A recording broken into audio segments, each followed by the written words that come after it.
When Nazi Germany surrendered in May 1945, the war in Europe ended, but for more than 100 German U-boats still scattered across the Atlantic, the story was only beginning. These submarines, once feared as the silent killers of the sea, were suddenly leaderless, confused, and clinging to the last hours of a lost war. On May 8, 1945, Germany signed its unconditional surrender. Within hours, Admiral Karl Donitz issued a short, historic command. Every U-boat was to surface, cease combat operations immediately, and surrender to the nearest Allied authority. It was a shocking reversal for a navy that had fought beneath the waves for 6 brutal years. Across the North Atlantic, in Norwegian Fjord, in the Bay of Biscay, and off the coast of occupied Europe, submarine crews obeyed. One by one, steel shadows rose from the depths, breaking the surface with white flags fluttering in the wind. Allied planes circled overhead, watching as the Wolfpack, the terror of the Atlantic shipping lanes, collapsed quietly and without resistance. Many U-boats leapt into port like Loch Arable in Scotland, Lissahalli in Northern Ireland, or Portland in southern England. These were not grand combat ships returning proudly from victory. Many were rusted, leaking, and barely seaworthy after months underwater. Crews were exhausted, starving, and uncertain of their future. Allied warships escorted the submarines to harbor, where boarding parties seized codebooks, charts, weapons, and secret equipment. Engineers studied everything: propellers, torpedo tubes, radio systems, anything that might reveal German technological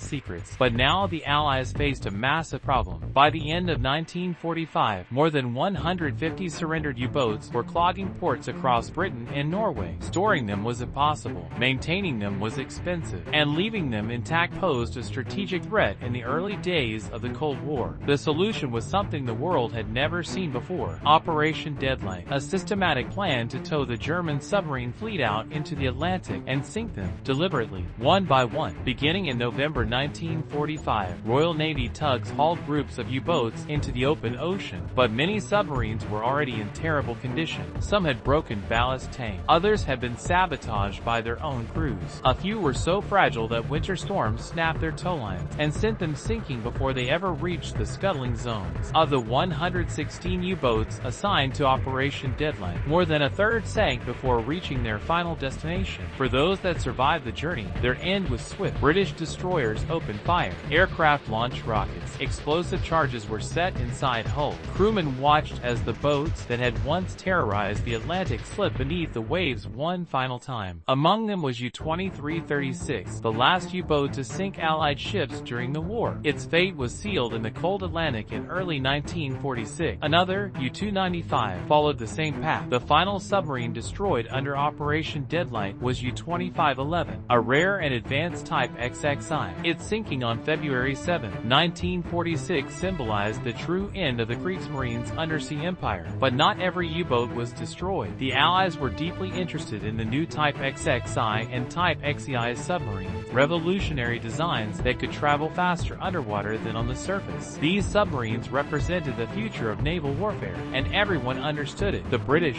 Americans, and Soviets each took several of these advanced U-boats for study. Naval engineers tore them apart, reverse-engineered the hulls, and tested propulsion systems that would shape the next generation of submarines. The United States transported several boats to testing bases, studying periscope systems, silent running technology, and advanced battery capacities. One captured submarine, U-234, carried high-value cargo destined for Japan, including uranium oxide and jet engine components, making it a major intelligence prize. The Soviet Union was equally eager. They received several Type XXI boats, dissecting them plate by plate in shipyard. These designs later influenced the Soviet Whiskey-class submarines, sparking an undersea arms race that would define the early Cold War. Even smaller nations benefited. Norway, France, Canada, and Denmark reused captured submarines for training and technology development. Some served quietly into the early 1950s before being dismantled. By the end of the decade, most surviving U-boats were scrapped or sunk as test targets, but their legacy lived on. Almost every conventional submarine built in the 1950s and 1960s borrowed something from the German Type XXI. A handful of U-boats avoided destruction and found a second life as museum ships. U-995 is perhaps the most famous. After serving briefly in the Norwegian Navy, it was returned to Germany and placed on display at Labo. Visitors today can walk through its narrow corridors and feel the suffocating atmosphere where 45 men once lived for weeks beneath the ocean. U-505, captured intact by the U.S. Navy in 1944, now rests at the Museum of Science and Industry in Chicago, the first enemy warship ever displayed on American soil. U-534, raised from the deep in 1993, now sits in Birkenhead, England, its interior exposed in cross-section for modern audiences to see. These survivors serve as reminders of the thousands of sailors who never returned from the deep, because behind every U-boat was a human cost. More than 30,000 German submariners died during the war, one of the highest casualty rates of any military branch. Tens of thousands of Allied sailors also perished, victims of torpedoes in the icy Atlantic. Today, the wrecks of Operation Deadlight lie scattered across the seafloor northwest of Ireland, forming one of the world's largest underwater graveyards. They rest silently in the dark, some upright, some broken, all slowly dissolving into the sea. They are reminders of a brutal war fought in the shadows below the waves. They are relics of innovation, destruction, and desperation. And they are symbols of a world trying to rebuild after unimaginable conflict. This is what happened to the German U-boats after World War II, their final chapter written in silence beneath the Atlantic. If you enjoyed this story, make sure to like, comment, and follow for more Untold WW2 histories.